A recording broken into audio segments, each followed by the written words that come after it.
करके। अब देखो पुण्यात्मा, साहिब कबीर के सत्संग में एक दिन आ गए गोरखनाथा।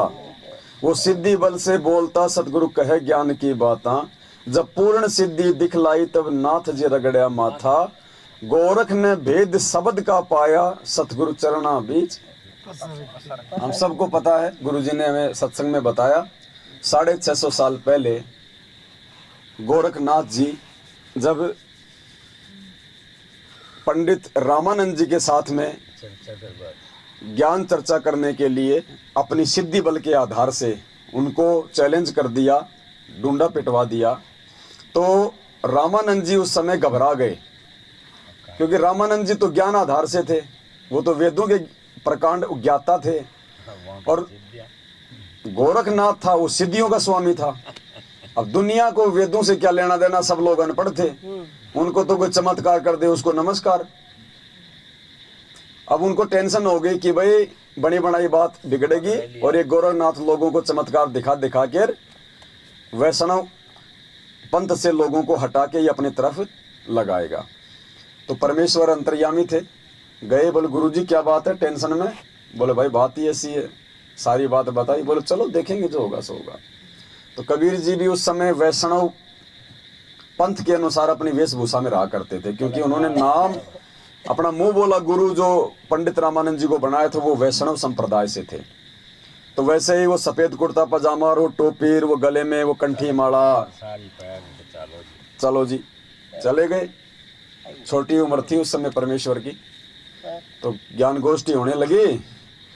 तो परमेश्वर ने कहा भी गोरखनाथ मेरे गुरु से पहले मेरे से ज्ञान चर्चा करनी पड़ेगी। भाई गुरु जी तो बहुत दूर की बात है, गुरु जी से तो तू कहाँ चर्चा करेगा बच्चा, बोले पहले हमसे निपटो।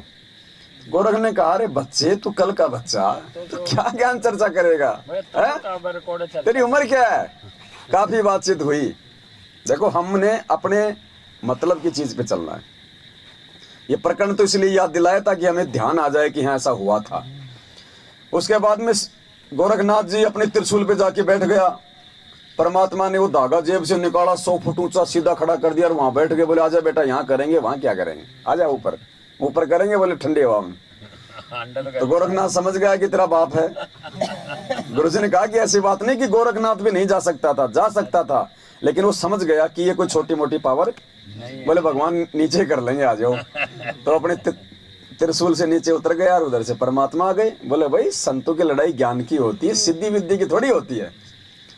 तो काफी जिद्दाजद्दी हुई, भैंस भांस हुई, इतनी आसानी से तो मानने वाला नहीं था। जब उसके सारे अस्त्र शस्त्र फेल हो गए और बोला भगवान, बोले लास्ट मैं, बोलो इस पानी में, बोले मैं अपनी सिद्धि से मैं अंतर ध्यान होऊंगा, आप मुझे ढूंढ के बता देना। तो गोरखनाथ पानी में अंदर समा गया। परमात्मा ने पकड़ के उसकी गर्दन, वो मछली बन गया था, वो मच्छी पकड़ कर बाहर फेंक दी। गोरख समझ गया भाई ये तेरे काबू में आने वाला। उसके बाद गोरखनाथ ने कबीर परमात्मा से सतनाम प्राप्त किया था। पहले प्रथम मंत्र, फिर गुरुजी ने बताया उसको सतनाम दिया गया। कहते ना गोरख ने भेद शब्द का पाया सतगुरु चरणा बीच। पुण्यात्मा उस समय वो कबीर कौन था जिसने गोरखनाथ को सतनाम दिया, उसको अपनी शरण में लिया था? उस समय कौन था वो? आज सतगुरु रामपाल जी भगवान थे वो। इस शब्द में परमात्मा ने भेद खोला, ध्यान से सुनो।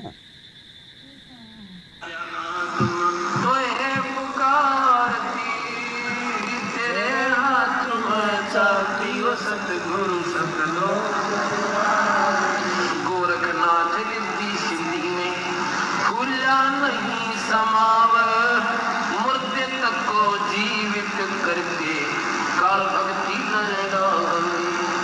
से। गोरखनाथ रिद्धि सिद्धि में भूला नहीं समाव, मुर्दे तक को जिंदा करके काल भक्ति दरड़ावे।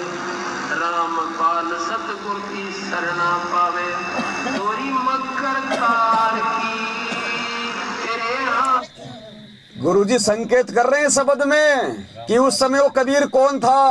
कहते हैं गोरखनाथ रिद्धि सिद्धि में फूला नहीं समावे, मुर्दे तक को जीवित कर दे काल भक्ति दरड़ावे, और रामपाल सतगुरु की शरणा पावे डोरी मक्कर तार की। रामपाल जी की शरण में आके मक्कर तार की डोरी। हर शब्द के लास्ट में गुरुजी अपना नाम लेते हैं ना, हर शब्द के लास्ट में एक भेद होता है, भेद रहस्य। ये सात संगतियों से ही मालूम पड़ने ये भेद, वैसे नहीं पता चले। पहले भी सुनते थे, हम रात दिन सुनते हैं, शब्द हमारे दिमाग में नहीं आएंगे। ये गा के निकाल देते थे, छोड़ देते। गुरुजी संकेत कर रहे हैं कि कौन था वो कबीर नालायको, मुझे खाली अपने जैसा रामपाल मत मान लेना।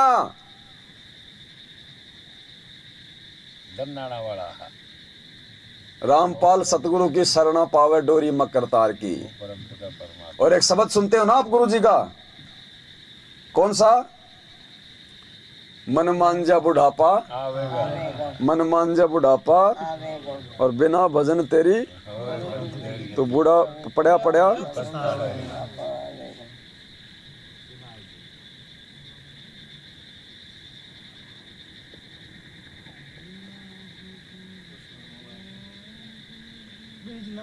मान जा बुढ़ापा आवेगा, मन मान जा बुढ़ापा आवेगा, मन मान जा बुढ़ापा आवेगा, मन मान जा बुढ़ापा। बिना भजन तेरी होवे दुर्गति, तू पड़ा पड़ा पछतावेगा, मन मान जा बुढ़ापा आवेगा, मन मान जा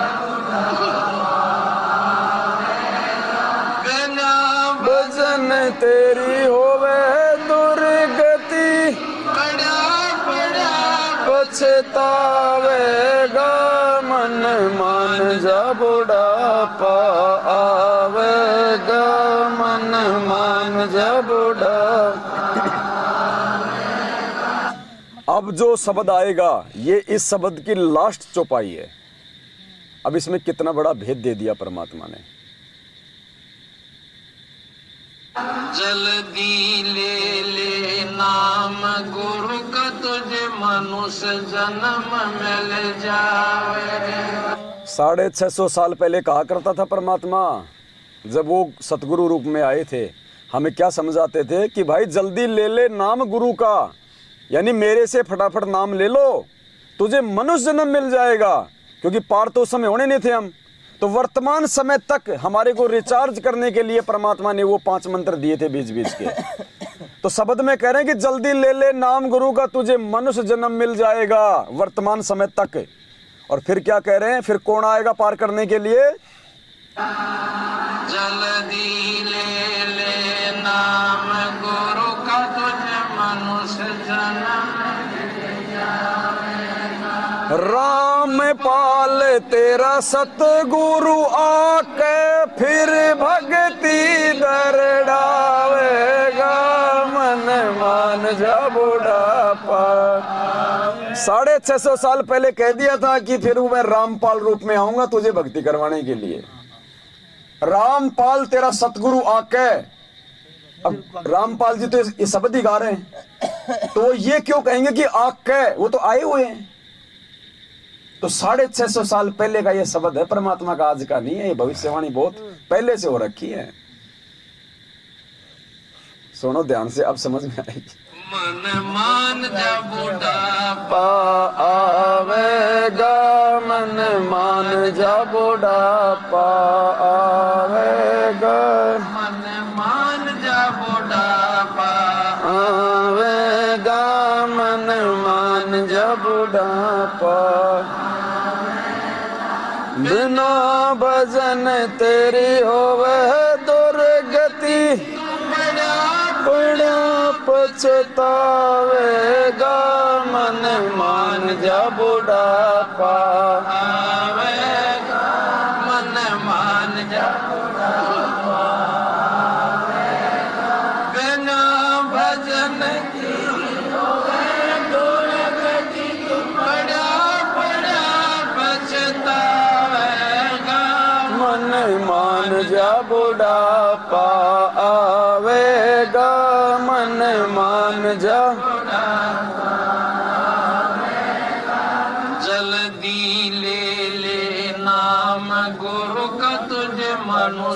जन्म मिल जावेगा। जल्दी ले ले नाम गुरु का, तुझे मनुष्य जन्म मिल जावेगा।